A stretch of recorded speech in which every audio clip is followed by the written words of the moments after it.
मुच्यते। पूर्णस्य पूर्णमादाय पूर्णमेवावशिष्यते। ॐ शान्ति शान्ति शान्तिः।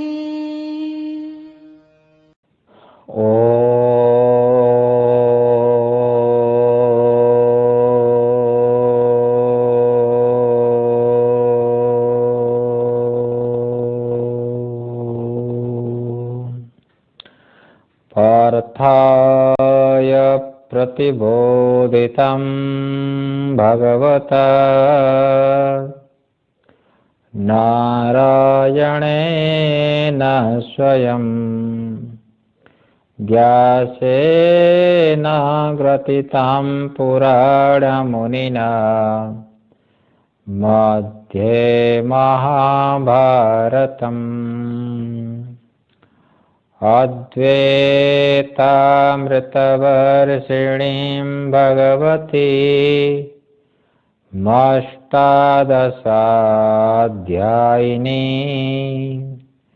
मम त्वामनुसन्दधामि भगवत् गीते भवद्वेषिणी। नमोऽस्तु ते व्यास विशालबुद्धे फुल्लारविन्दायतपत्रनेत्र येन त्वया भारततैलपूर्णः प्रज्वालितो ज्ञानमयः प्रदीपः प्रपन्ना पारिजाताय स्तोत्रवत्रैकपाणये ज्ञानमुद्राय कृष्णाय गीतामृतदुहे नमः। वसुदेवसुतं देवं कंसचाणूरमर्दनं देवकी परमानन्दं कृष्णं वन्दे जगद्गुरुं। कृष्णं वन्दे जगद्गुरुम्। शङ्करं शङ्कराचार्यं केशवं बादरायणं सूत्रभाष्यकृतौ वन्दे भगवन्तौ पुनः पुनः। ईश्वरो गुरुरात्मेति मूर्तिभेद विभागिने व्योमवद्व्याप्तदेहाय दक्षिणामूर्तये नमः। ओम शांति शांति शांति।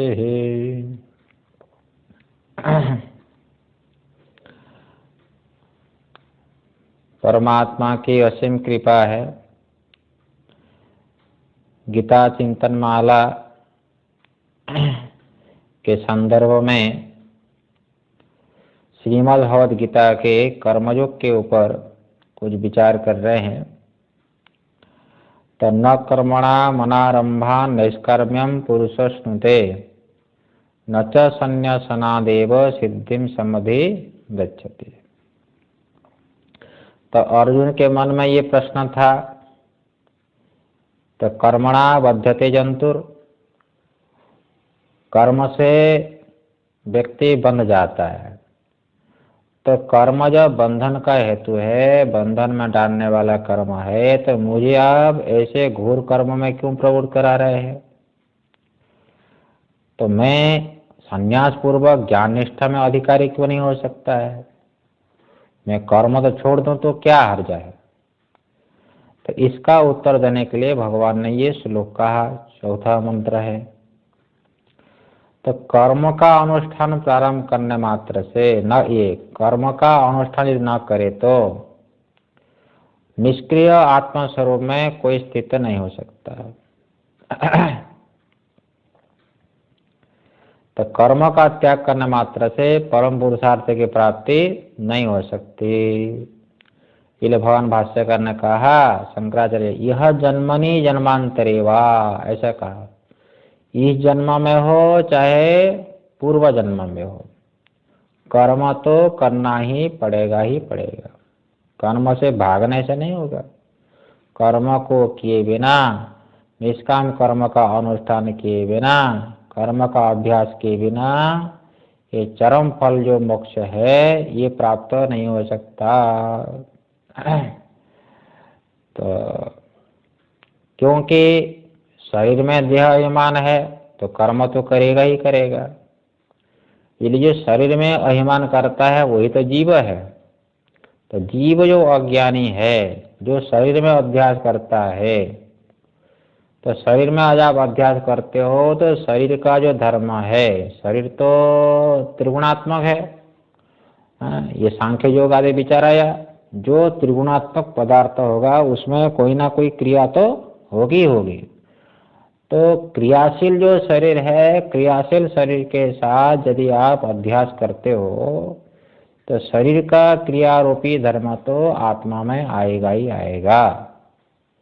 इसलिए जो अज्ञानी जीव है वो अपने को अकर्तृत्व स्वरूप में स्थित नहीं हो सकता है।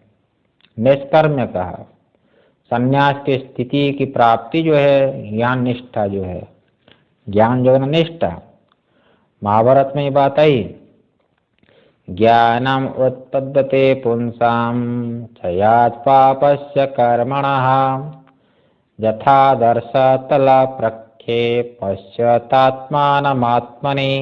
ये कहा, जब सारे पाप नष्ट हो जाते हैं तो वेद से निषिद्ध कर्म करने पर पाप होता है। तो पाप पुण्य में आपकी बुद्धि प्रमाण नहीं। हाँ, बहुत लोगों में भ्रांति हो गई, दूसरे को पीड़ा देने मात्र से पाप हो जाएगा, दूसरे को सुख देने मात्र से पुण्य हो जाएगा, ऐसी बात नहीं है। तो पाप पुण्य में शास्त्र ही प्रमाण होता है। इसलिए वो लोग कहते हैं दूसरे की हिंसा करने मात्र से, पीड़ा देने मात्र से पाप हो जाता है। इन लोग बोलते हैं हिंसा अधर्म जनिका। हिंसा जाग में जो हिंसा की जाती है, डॉक्टर भी हिंसा करता है, डॉक्टर भी तो ऑपरेशन करता है, तो दूसरे को पीड़ा तो होती है। दूसरे को पीड़ा होने मात्र से पाप नहीं होता है।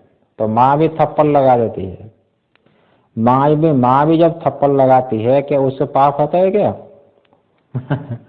बच्चे को पीड़ा तो होती है, बच्चे को पीड़ा होने मात्र से माता को ना पाप होता है, ना डॉक्टर को ना पाप होता है ना।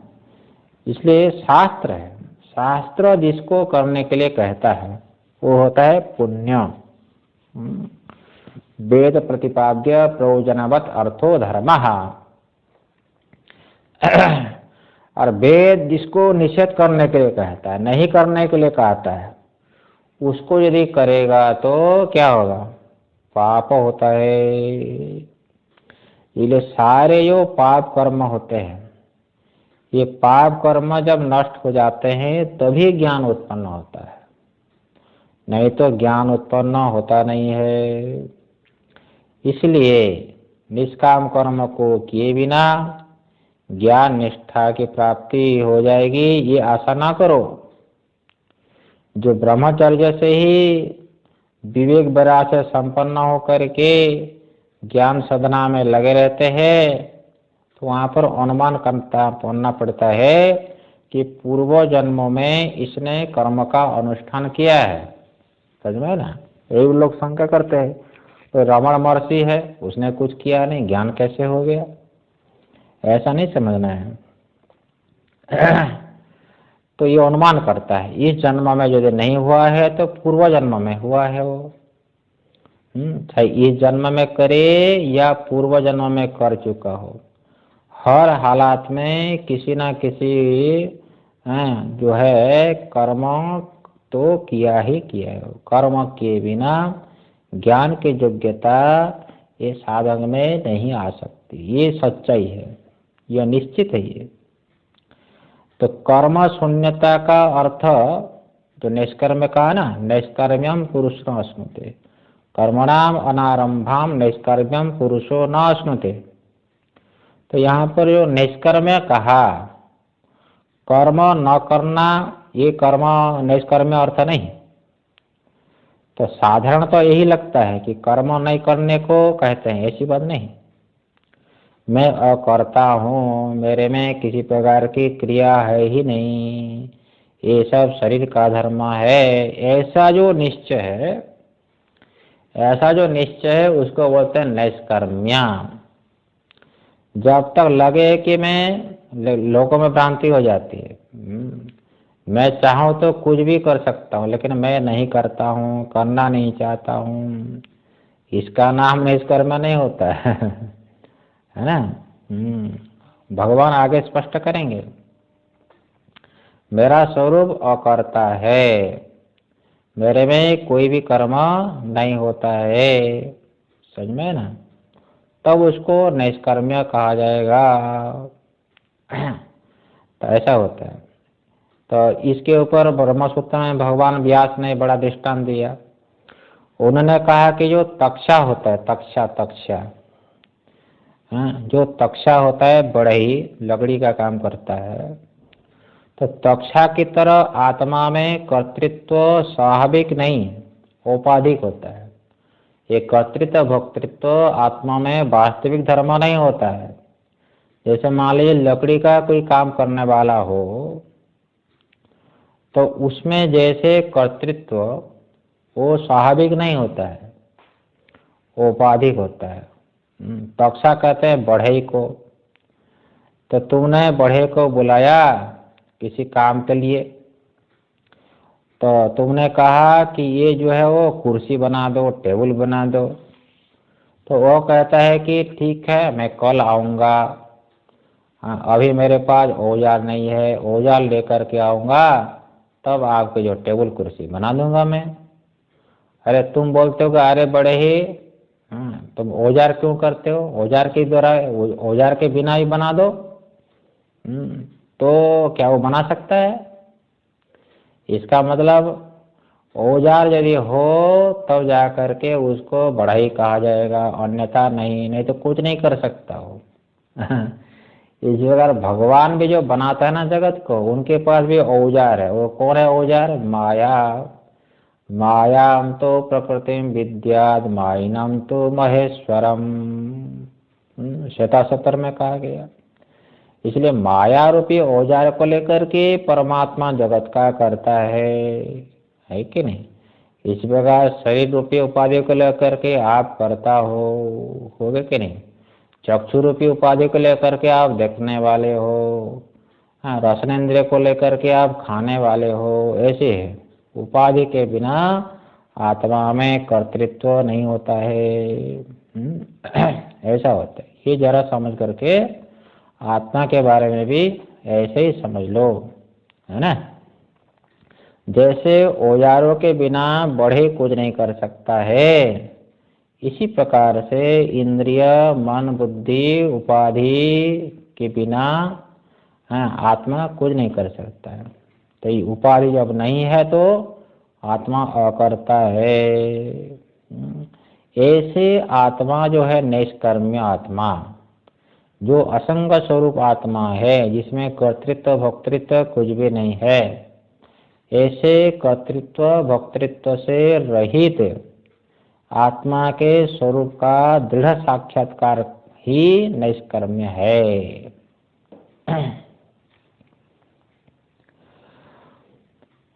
ये सांख्य विवेक के जो साधक है, जिनका चित्त शुद्ध हो चुकने से, सिद्ध जिसका चित्त शुद्ध हो गया, जो विचार में ही लगे हैं, परमार्थ के स्वरूप में जिनका विवेक प्रबल है, बहुत विवेक है, बुद्धि से विचार पूर्वक जो शास्त्र का तात्पर्य जो किया जाता है, शास्त्र के तात्पर्य का जो तात्पर्य का निर्धारण का जो उपाय है वही तो योग है। उसी को सांख्य योग कहा जाएगा। तो कहते हैं यहाँ पर नच्च संन्यासनादेव सिद्धिम समधिगच्छति। तो कर्म का संन्यास जो कर लिया तो उतने मात्र से जो है आत्मज्ञान की प्राप्ति नहीं हो सकती है। इसलिए कर्म का जो राहित्य है वो दो प्रकार के है। एक कर्म न करने को कहते हैं और दूसरी जो है कर्म का संबंध न होने को। समझ में कि नहीं? कर्म और राहित्य दो प्रकार का, एक कर्म न करने को भी कहते हैं, दूसरा होता है कर्म का संबंध न होने को। इसलिए भगवान के अनुसार अथवा सारे शास्त्रों के अनुसार कर्म न करने को कर्म का संन्यास नहीं कहा जाएगा। कर्म न करने मात्र से कर्म का संन्यास नहीं होता है, अभी तो वो भी कर्म है। जैसे मान लो गाड़ी है, गाड़ी को रोका जाता है, ब्रेक लगाते हो तो उसमें भी क्रिया होती है। हाँ, मैं कर्म नहीं करूँगा, ये जो मन का संकल्प है वहाँ भी कर्म होता है। है कि नहीं? ये समझ के रख लो। है ना? अच्छा, तो आत्मा में जो कर्तृत्व आता है वो कैसे आता है?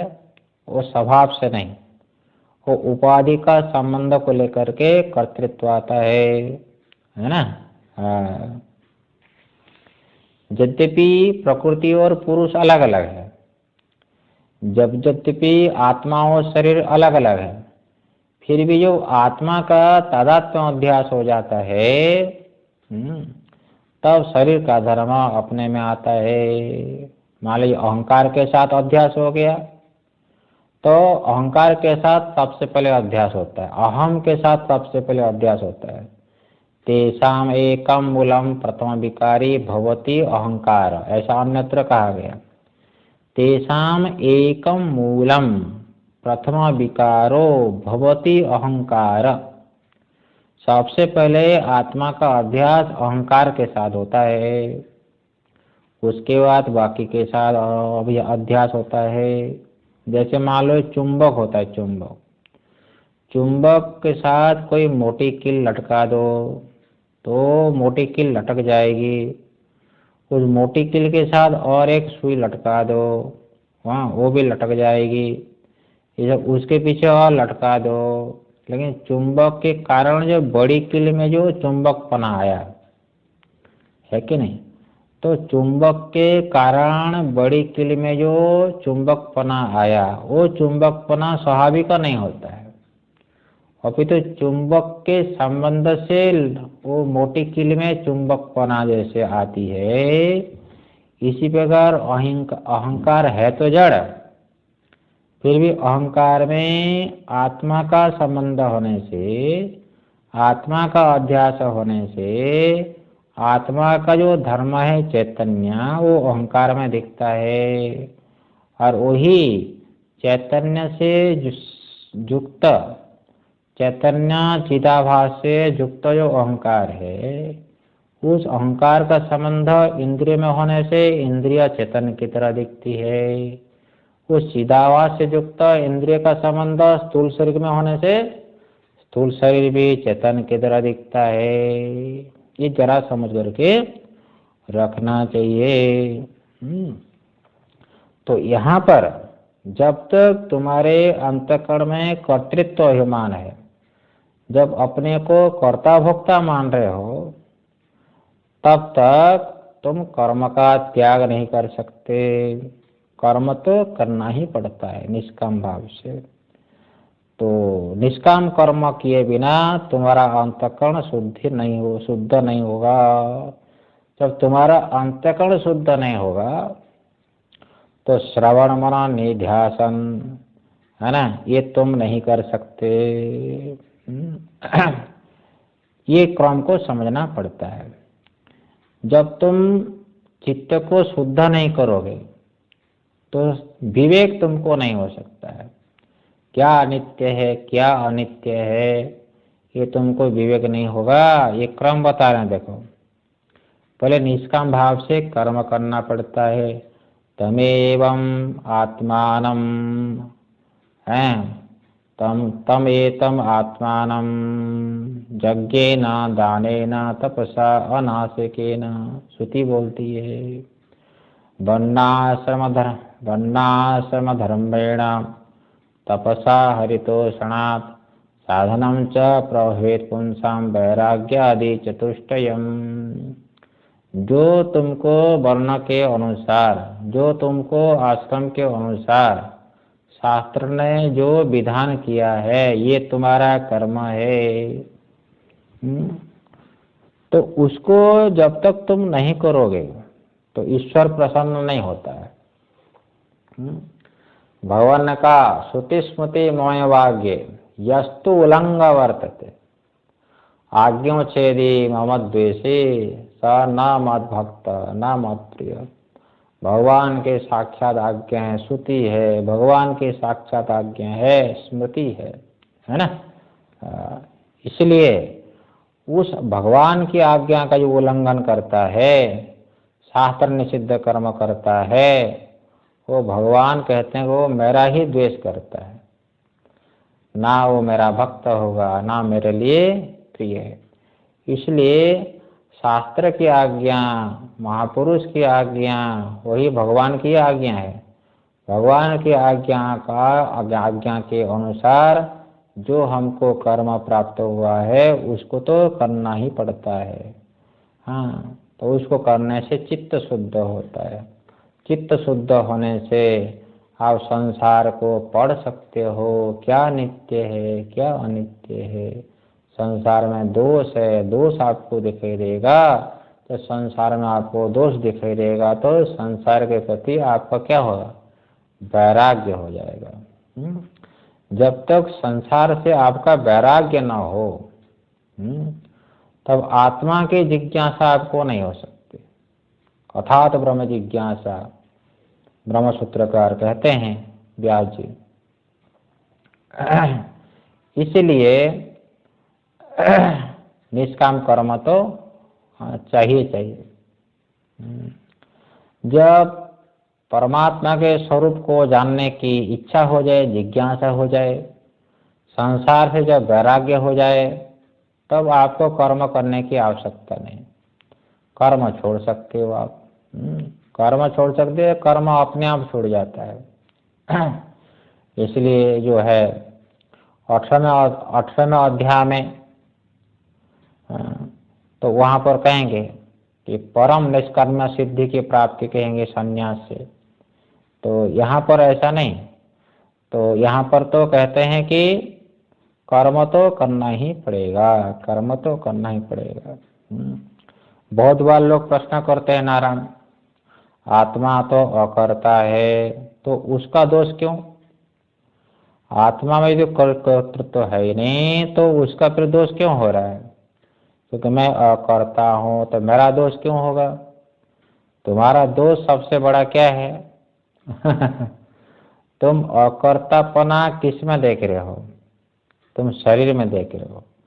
शरीर कुछ नहीं कर रहा है तो तुम समझते हो कि मैं नहीं कर रहा हूं, और अगर शरीर ने कुछ कर लिया तो लगते को मैंने कर लिया।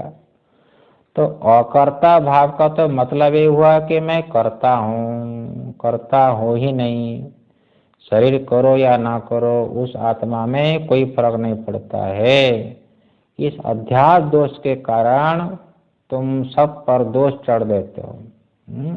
ऐसा नहीं यहाँ पर कर्मयोग में।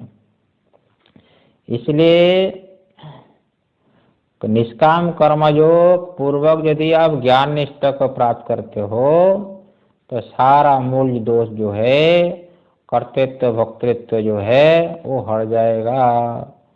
जब शरीर के साथ जो आपका कर्तृत्व भोक्तृत्व का जो अध्यास हो रहा है, मतलब शरीर का धर्म जो कर्तृत्व भोक्तृत्व है उसका जब आत्मा में आरोप करते हो, वो जब हट जाएगा अध्यास, तो सारा दोष ही स्वतः निवृत्त हो जाएगा, है ना। अच्छा भाई, आगे विचार करते हैं। तो वैराग्य के बिना, अध्यास के निवृत्ति के बिना तो हमने कर्म का संन्यास ले लिया। कर्मों का जो संन्यास कर लिया तो निष्कर्म की प्राप्ति क्यों नहीं हो सकती है? तो ये शंका बनती है भाई।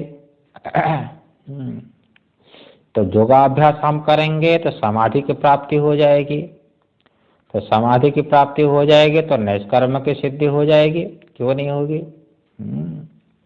इसका उत्तर भगवान कहते हैं, नहीं कश्चित् क्षणमपि,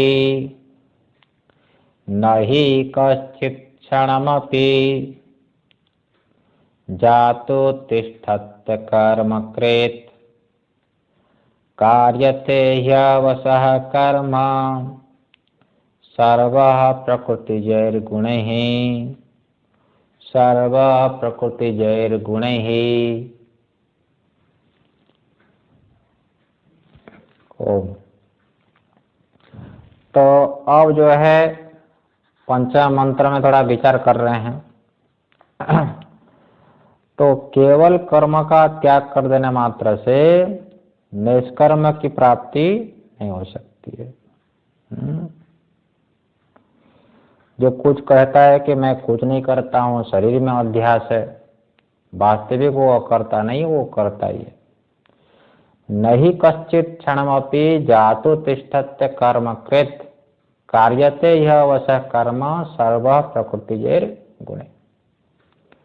बोलते हैं कोई भी व्यक्ति, नहीं कश्चित, कोई भी हो, चाहे कोई भी होवे, देवता हो, दानव हो, मानव हो, कोई भी हो, नाम नहीं गिना जाए, कश्चित कोई भी व्यक्ति हो, तो एक क्षण भी, क्षणमपि, एक क्षण भी जो है अकर्मकृत जातो नहीं तिष्ठति, बिना कर्म किए, कुछ किए बिना नहीं रहता है, क्योंकि प्रकृति बिना कुछ किए रहती नहीं है। त्रिगुणात्मक है, प्रकृति है। इसलिए लोगों को भ्रांति हो जाती है, जिस समय समझते हो कि ये वस्तु स्थिर है, ये पहाड़ स्थिर है, तो वहां पर भी क्रिया होती रहती है, वहां पर भी धनाणु, वहां पर भी ऋणाणु की गतियां चलती रहती है। शांति से कुछ कोई भी नहीं बैठता है, क्योंकि प्रकृति का स्वरूप ही ऐसा है। वो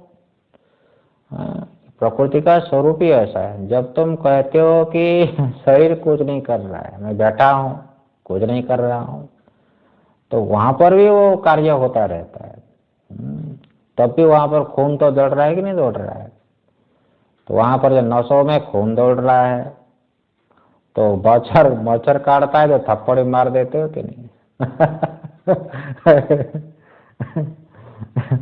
तो इसलिए यहाँ पर कहते हैं कि कार्यते ही अवशः कर्म, सर्व शब्द का प्रयोग किया। सर्व कहने से जितने भी प्राणी है कि नहीं, जितने भी प्राणी है, तो उनसे ये कर्म तो होता रहता है, क्योंकि प्राणी का शरीर होता है। जब तुम्हारा कुछ भी संबंध हो शरीर के साथ, है ना, थोड़ा सा भी संबंध जब तुम्हारा शरीर में हो, चाहे शरीर में हो, चाहे मन में हो, चाहे इंद्रिया में हो, चाहे प्राण में हो, उपाधि जो पंच महाभूत त्रिगुणात्मक है कि नहीं, इसके साथ थोड़ा भी तुम्हारा संबंध है, अध्यास है, तब तक तुम अकर्ता हो ही नहीं सकते, है ना, अभोक्ता नहीं हो सकते। शरीर मन के साथ संबंध भी होता हो और अपने को मैं अकर्ता भी हूँ, ये हो ही नहीं सकता है। क्योंकि शरीर मन बुद्धि इंद्रियां जो है उसमें तो कर्म तो होता ही रहता है। तो इसलिए भगवान ने क्या कह दिया, सर्वः। उसका मतलब कोई भी शरीर आदि से अध्यास करता है ऐसा जो प्राणी, उसको यहाँ पर सर्व शब्द से ले लो, ऐसा है। इसलिए जिसका शरीर में अभ्यास हो रहा है, ऐसा जो अज्ञानी है, उस अज्ञानी के लिए बिना कर्म किए रह सके ऐसा कभी नहीं हो सकता। लेकिन ज्ञानी में ऐसा नहीं। ज्ञानी तो जानता है ये सब क्रिया जो है ये शरीर में हो रही है, शरीर के साथ मेरा कोई संबंध नहीं है। इसलिए वो ज्ञानी कुछ भी हो जाए बस विचलित नहीं होता है। उसी के अंदर कर्मयोग नहीं हो सकता है, इसलिए ज्ञानी के लिए कर्मयोग नहीं होता है। कर्म का प्रारंभ तभी होगा जब पहले निर्णय करो, पहले निर्णय करो कि मैं मनुष्य हूँ, पहले निर्णय करो कि मैं ब्राह्मण हूँ, पहले निर्णय करो कि मैं गृहस्थ हूँ। ये पहले निर्णय करना पड़ता है। ये मनुष्यत्व, ब्राह्मणत्व है कि नहीं, तो गृहस्थत्व, ये सब जो होता है ये अध्यास को लेकर के होता है। ये कर्म करना प्रारंभ तभी होगा जब पहले निर्णय हो जाए कि तुम किस समाज के हो, किस वर्ण के हो, किस आश्रम के हो, है ना, तब जा करके ये कर्म का प्रारंभ होता है। लेकिन ज्ञानी में ऐसा नहीं है। ज्ञानी तो अपने को शरीर से भिन्न समझता है, वर्णाश्रम उनके लिए नहीं है। तो वर्णाश्रम का ज्ञान जब नहीं है तो फिर जो उनका गोत्र क्या होगा बताओ। जिसको गोत्र का नहीं है वो क्या जो कर्म का अधिकारी कैसे बनेगा वो। तो ये सब समझना पड़ता है कि जो है वो शास्त्र कह दिया कि जो है मातृ देवो भव, पितृ देवो भव। तो पहले पता तो लगाना पड़ेगा कि मेरे पिताजी कौन है। मेरे पिताजी कौन है ये पता कैसे लगाओगे। तो शरीर को जिसने पैदा किया, माता जी कही कि ये तुम्हारे पिताजी है कि नहीं, तब उनको आप पिताजी मान लिए हैं। और अपने को क्या मान लिए, मैं आपका पुत्र हूँ, आप मेरे पिताजी है। तो किसको लेकर होता है, शरीर को लेकर के होता है। तो आप मैं कहाँ से आए हो, मैं भारत से आया हूँ, भारतीय हूँ। तो अपने को क्या मान रहे हो, अपने को शरीर है ना, भारत, ये शरीर भारत में पैदा हुआ है इसलिए मैं भारतीय हूँ। इसलिए सब अध्यास है। ये अध्यास के बिना जो है इसे कर्म का अधिकारी बनता नहीं है, ये समझना पड़ता है। ज्ञानी से ये सब नहीं होता है। मेरा संबंध तो शरीर से है ही नहीं, इसलिए ज्ञानी के लिए कर्मयोग नहीं होता, उसके लिए निष्कर्म्य प्राप्ति हो जाती है। भगवान पहले भी कहे आए हैं दूसरे अध्याय में कि जो इसको जानता है, अकर्ता अभोक्ता आत्मा को जानता है, आत्मा ना का जन्म होता है ना आत्मा की मृत्यु होती है। षड्भा विकार तो शरीर का जन्म है ना। उनके लिए ना वो मार सकता है ना किसी से मारा जाएगा। ना हन्यते हन्यमाने शरीरे, शरीर का नाश होने पर भी आत्मा का नाश नहीं होता है, ज्ञानी का नाश नहीं होता है। क्योंकि मारेंगे तो शरीर से ही और मरेंगे तो भी शरीर से ही। और जब यह पता है कि मैं तो जन्मादि से रहित हूँ तो कौन किसको मारेगा बताओ, किससे मारा जाएगा वो। ना वो किसको मार सकता है ना किसी से मर सकता है। वो असंग आत्मा, इसलिए ज्ञानी अपने को असंग आत्मा स्वरूप से मानता है। इसलिए हनन क्रिया का कर्तृत्व, हनन क्रिया का कर्म ज्ञानी में नहीं हो सकता है। इसमें प्रसिद्ध दृष्टांत है नारायण। जैसे वो सिकंदर ना, सिकंदर, वो सिकंदर सारे जगत को जीतने के लिए वो निकला, सारे जगत को जीतने के लिए निकला भाई। तो जो है तो वो सिकंदर किसी महात्मा के पास गया हो, तो उसके गुरु ने जो है वो कह दिया तो ऐसा है। तो वहां पर जो विचित्र महात्मा है भाई, तो ओ अपने को तो बड़ा भारी जो हो, अपने को महाराज समझते हो। महात्मा किसको महाराज समझे? तो जो है, तो सिकंदर को बड़ा गुस्सा आया। सिकंदर को बड़ा गुस्सा आया और सिकंदर महात्मा के पास गया और बोला, तुम अपने को महाराज समझते हो, तो जो है तुमको पता है कि मैं सारे संसार का राजा हूं, मैं तुमको मार दूंगा तलवार से। वो महात्मा बड़े जोर से, महात्मा मस्ती में रहते हैं, बड़े जोर से जो हंसे। पहले मुझे देख तो सही, तो तू किसको देख रहा है? आत्मा को देख रहा है कि मेरे शरीर को देख रहा है? तू तो ये शरीर को देख रहा है, ये मांस के लोथड़े को देख रहा है, पंच महाभूत के देख रहा है। मुझे तुम देखेगा तब तो काटोगे, तुम तो मुझे तो देख ही नहीं सकते हो। इसी तरह भगवान ने कह दिया कि जो है वो, ये आत्मा जो है, शरीर से असंबंध जो आत्मा है, किससे मरेगा और किसको मारे, दोनों ही नहीं बन सकता है। तो यहाँ पर सर्व कहने से क्या हुआ श्लोक में? कार्यते ही अवसा कर्म सर्व, अर्थात जो शरीर में अभ्यास करता है, जो अज्ञानी है, शरीर के धर्म को अपना धर्म मानता है, तो उनसे तो कर्म तो अवश्य होगा ही होगा। वो प्रकृति जैर गुण ही, प्रकृति के जो 3 गुण है, सत्य गुण, रजगुण, तमोगुण है, उससे से प्रेरित होकर के शरीर में अभ्यास करने वाला तो कर्म तो करेगा ही करेगा। अच्छा, आगे देखो भाई, विचार करते हैं कि भगवान यहाँ पर समझा रहे हैं, जो शरीर में अभ्यास करने वाला जो अज्ञानी है, उनसे कर्म का त्याग वो कर ही नहीं सकता है। इसलिए उसी से, अज्ञानी से ज्ञान निष्ठा की प्राप्ति तो हो ही नहीं सकती। ये बात यहाँ पर कह रहे हैं। कर्मेन्द्रियाणि संयम्य ज आस्ते मनसा स्मरन् इंद्रियार्थान विमूढ़ात्मा मिथ्याचारः स उच्यते। बड़ा सुंदर कह रहे हैं। कहते हैं कि यह जो कोई व्यक्ति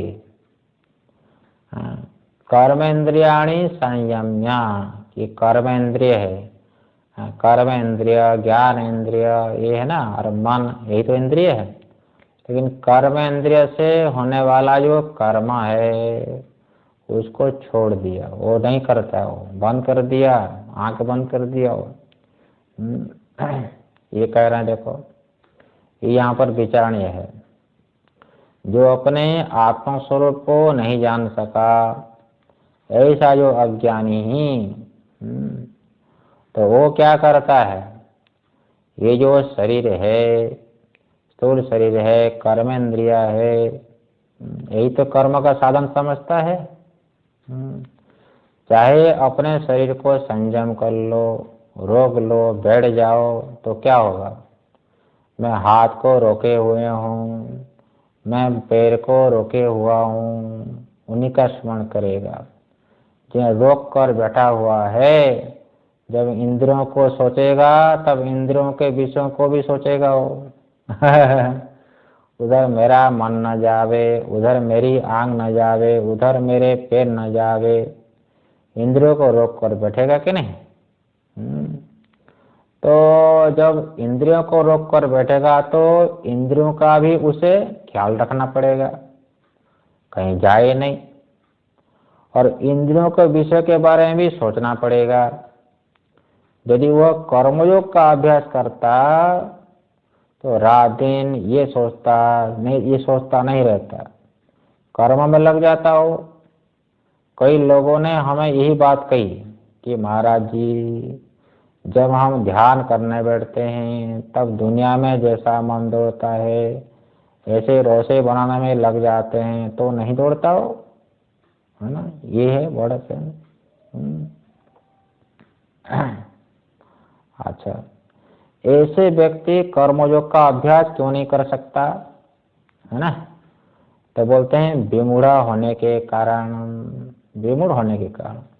कर्मेंद्रियाणि संयम्य, जो व्यक्ति मोहग्रस्त व्यक्ति है कर्मेंद्रियों को रोक कर, है कि नहीं, और मन से ही, ये देखो मनसा स्मरण आस्ते, मन से ही वो मनोराज्य करता रहता है, उसको कहते हैं मिथ्याचार।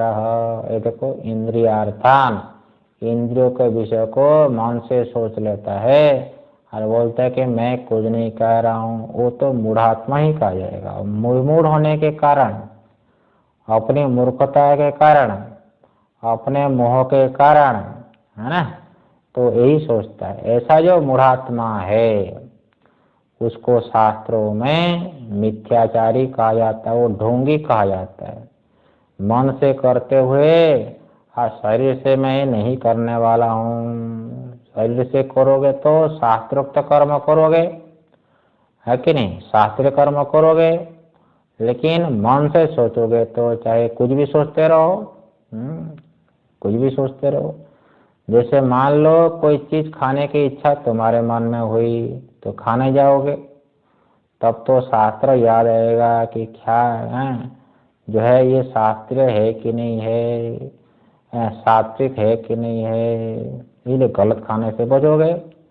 लेकिन मन से जो कुछ भी, मन से मन राज्य करोगे तो मन से कुछ भी खा लो किसी भी समय खा सकते हो, कोई रोकेगा नहीं। इसीलिए भगवान ने कहा कि कर्मेंद्रिय को रोक करके जो मनोराज्य करता है और सोचता है कि मैं कुछ नहीं करता हूँ, इसका मतलब वो है मिथ्याचारी हो।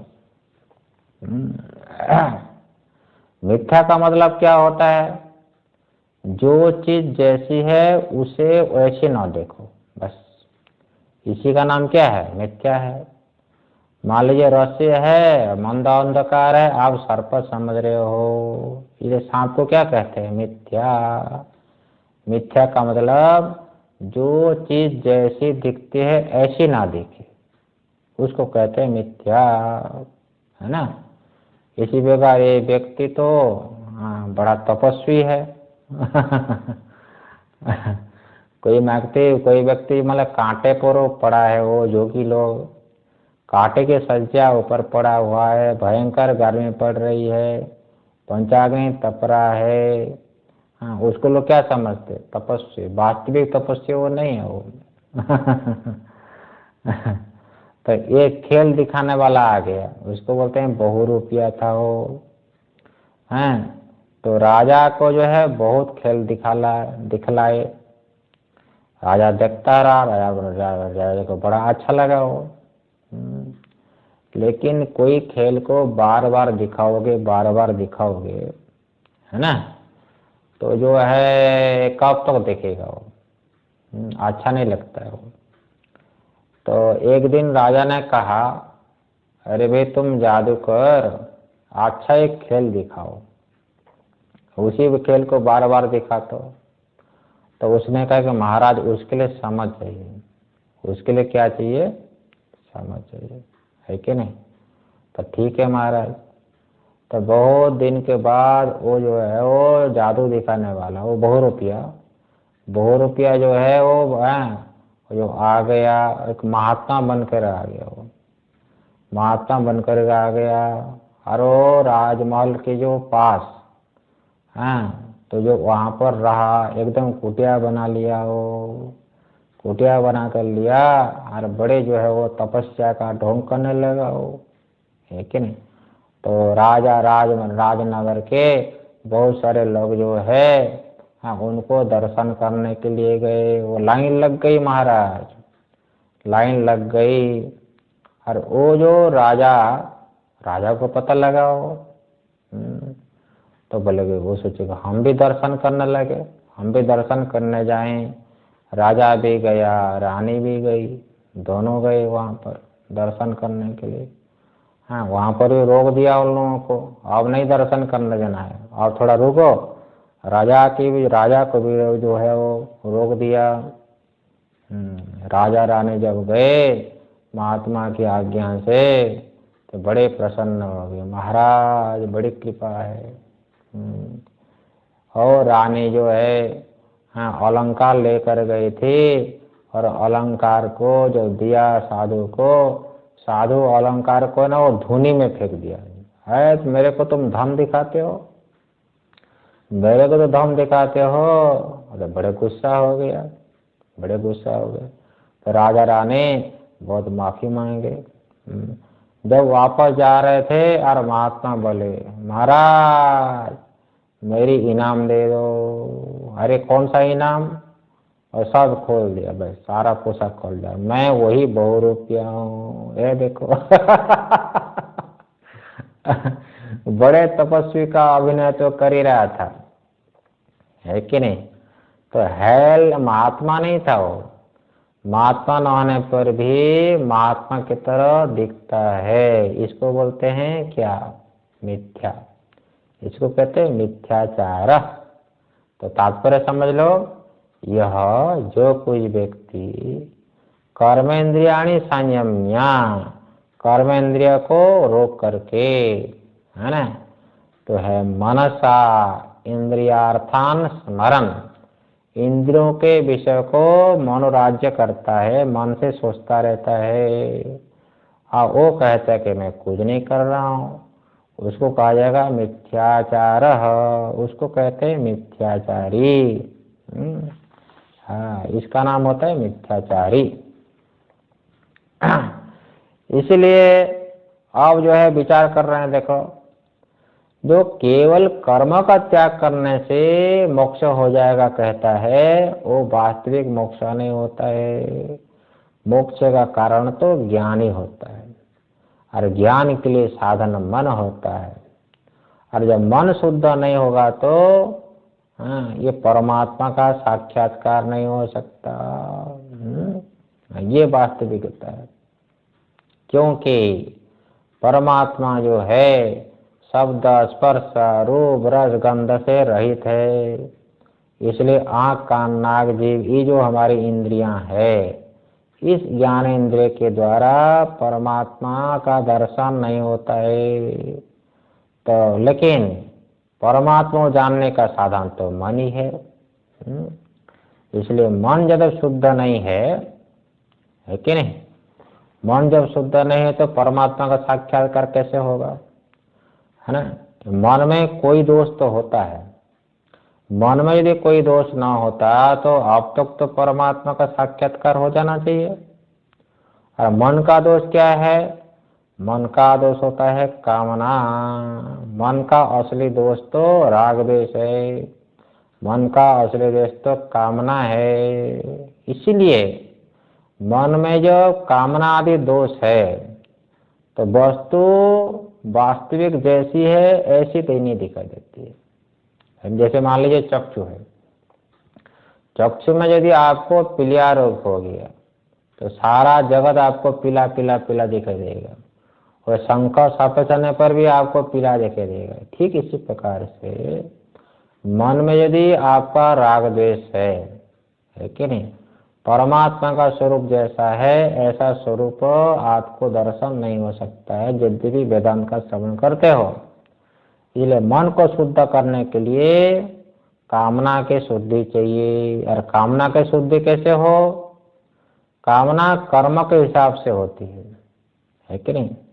तुम कुछ करते हो उससे तुम्हें सुख का अनुभव होता है कि नहीं? तब उसकी कामना मत कामना जो है मन करता है।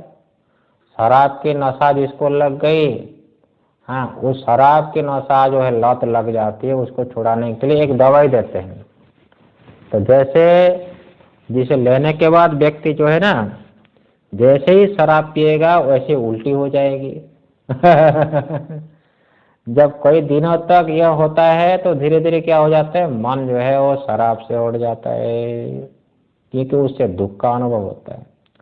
बार बार बार बार जिसे दुख का अनुभव होता है जिस वस्तु से आपको दुख दिखाई देता है ना, उस वस्तु से मन हट जाता है। ये वास्तविकता है कि नहीं? इसलिए तो उस वस्तु में दुख दर्शन होने के लिए मन में योग्यता होनी चाहिए, विचार होना चाहिए। दुखम सर्वम अनुस्मृत्य काम भोगा निवर्तयेत परिणाम ताप संस्कार दुखे गुणवृत्ति विरुद्धाच दुखम सर्वम विवेकिना। ये विचार आया, योग सूत्र में आया। तो बहुत प्रकार का दुख होता है, इसलिए योगी के चित्त को अक्षिपात्र कहा गया। चित्त जब अत्यंत शुद्ध हो जाता है ना, अत्यंत जब शुद्ध हो जाता है तो विचार करता है ये संसार कैसा है, ये सुख का साधन है कि दुख का साधन है। तो संसार में सुख है ही नहीं, दुख ही दुख है। दुख जन्म प्रवृत्ति दोष मिथ्या ज्ञान नाम उत्तरत्र पाए तत् अनंतर पाया। दुख दुख का खजा दुखालयम अशाश्वतम, ये दुख का खजाना, ये दुख का आश्रय संसार है। तो 3 प्रकार का दुख योग सूत्र में कहा गया, परिणाम दुख, ताप दुख और क्या है, संस्कार दुख। तो परिणाम दुख क्या होता है? तो जिस समय विषय का भोग करते हैं उस समय तो बड़ा सुख मिलता है। परिणामे विषमेव तत्सुखम। भगवान ने कहा ना, विषय इंद्रिय संयोगाद् तदग्रे मृतोपवम परिणामे विषमेव तत्सुखम राजसम स्मृतम। ये कहा ना भगवान ने। विषय के साथ इंद्रिय का संयोग होने पर बड़ा सुख हमको मालूम पड़ता है। लड्डू मुंह पर छोड़ दिया तो बड़ा सुख मालूम पड़ता है, लेकिन परिणाम बड़ा दुख होता है। इसको कहते हैं परिणाम दुख, है कि नहीं? अच्छा, ताप दुख क्या होता है? ताप दुख ये होता है जिसमें आप भोग करते हो, विषय का भोग करते हो। हाँ, उस भोग वस्तु विनाशी है कि नहीं?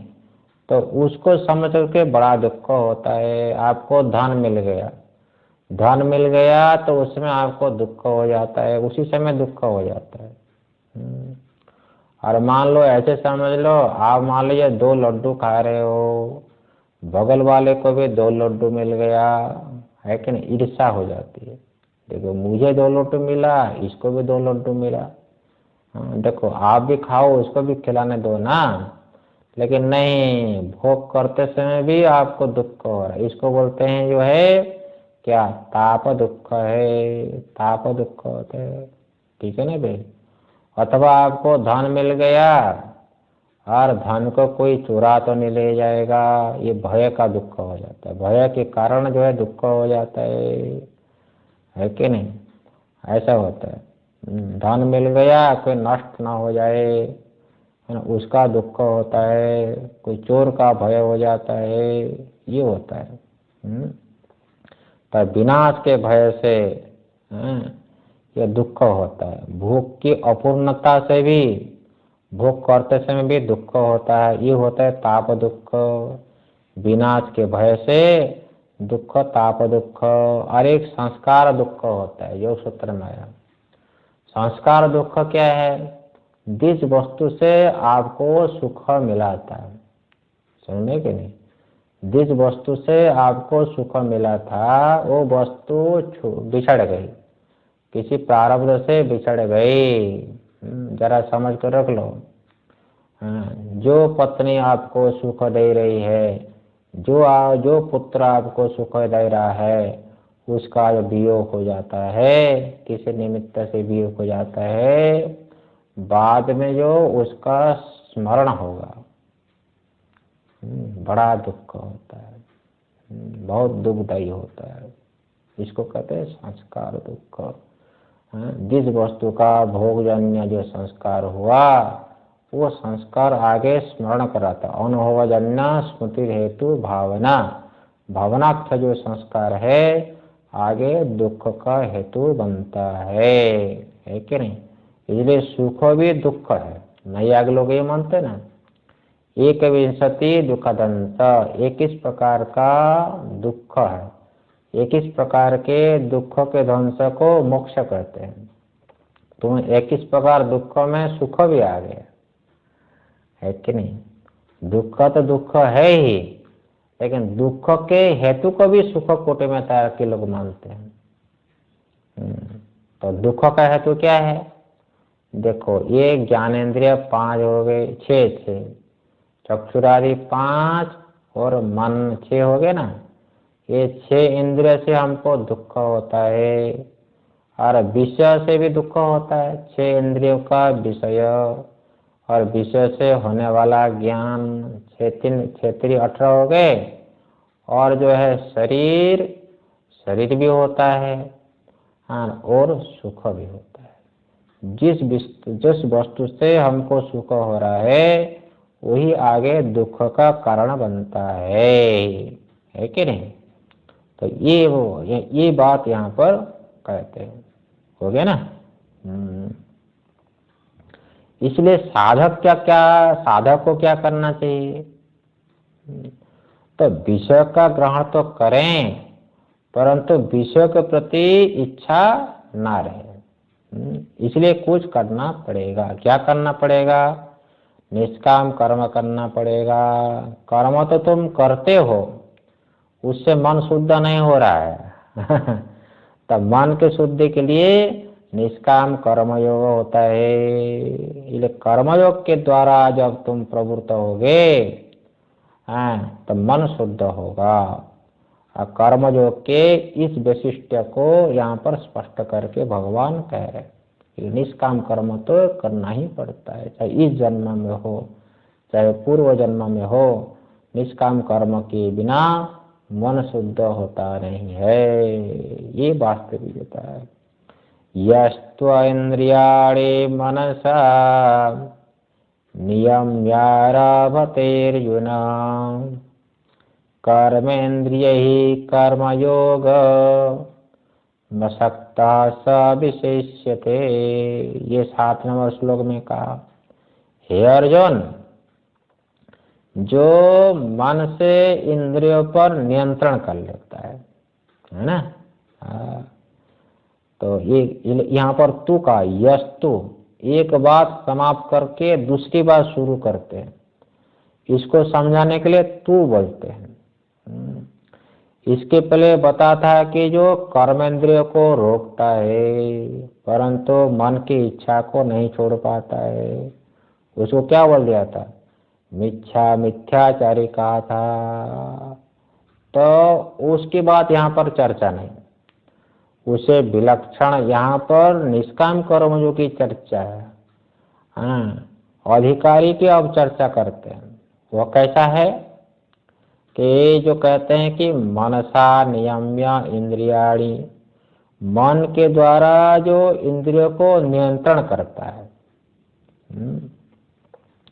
पहले उसे कहा था कि जो इंद्रियों पर तो नियंत्रण कर लेता है पर मन को नियंत्रण नहीं करता है।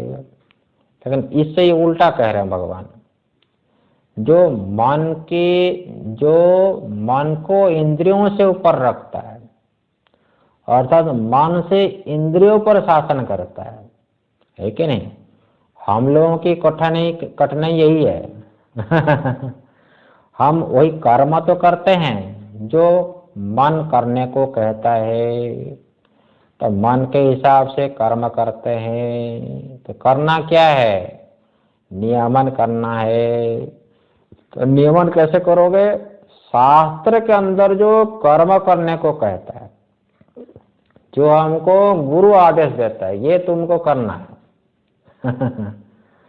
लेकिन ऐसा नहीं वो मन को अच्छा लगे अथवा मन को अच्छा ना लगे, बस यही साधक की दृष्टि हमेशा शास्त्र में होती है। चाहे अच्छा लगता हो चाहे अच्छा ना लगता हो, बस। मान लीजिए शास्त्र के मातृ देवो भव, जो तुमको जन्म दिया है माता, उसमें देवी की भावना से उपासना करो, भक्ति करो, मातृदेवो भव। लेकिन बोले ना, मैं माता की सेवा क्यों करूं, मेरी माता तो सुंदर नहीं है, इसलिए मैं उसकी सेवा ना करूं, लेकिन बगल वाली जो महिला बहुत सुंदर है उसकी मैं सेवा करूं, ऐसी बात नहीं है। उसकी सेवा करो या ना करो, पहले माता की अपने को जो जन्म दिया है, इसलिए माता का स्थान सबसे बड़ा, इसलिए माता को गुरु कहते हैं। सबसे प्रथम गुरु माता होता है, मातृदेवो भव। इसलिए आप सुनते हो ना, जैसे मातृ शब्द और देवी पिता शब्द है कि नहीं? हाँ, ऐसा होता है। जैसे मान लो उमा महेश्वर, उमा महेश्वर कहा जाता है, महेश्वर उमा नहीं कहते हैं। है कि नहीं? ऐसा होता है। तो राधे श्याम कहते हैं, श्याम राधे नहीं बोलते हैं, है ना। लक्ष्मी नारायण कहते हैं, नारायण लक्ष्मी नहीं कहते हैं। ऐसा क्यों भाई? ऐसा क्यों? नारायण लक्ष्मी कहते हैं ना, बोलते हैं ऐसे नहीं। ये व्याकरण में नियम आता है, जहाँ पर द्वंद्व समास होता है, जहाँ पर द्वंद्व समास होता है, दोनों में से जो अधिक पूजनीय होगा उसका नाम पहले लिया जाता है कि नहीं? जो अधिक पूजनीय होगा, अधिक गुण वाला होगा, अधिक महत्व होगा, उसका नाम पहले लिया जाता है। वो शब्द पहले होता है द्वंद्व समास में, है कि नहीं? माता है वो पिता है, तो किसमें ज्यादा महत्व है, कौन अधिक पूजनीय है? तो महर्षि पाणिनि सूत्र के ऊपर एक वार्तिक है, वार्तिक है ना। इसका विचार हम लोग कल करेंगे। ओम पूर्णमदः पूर्णमिदं पूर्णात् पूर्णमुदच्यते पूर्णस्य पूर्णमादाय पूर्णमेवावशिष्यते। ओम शांति शांति शांति।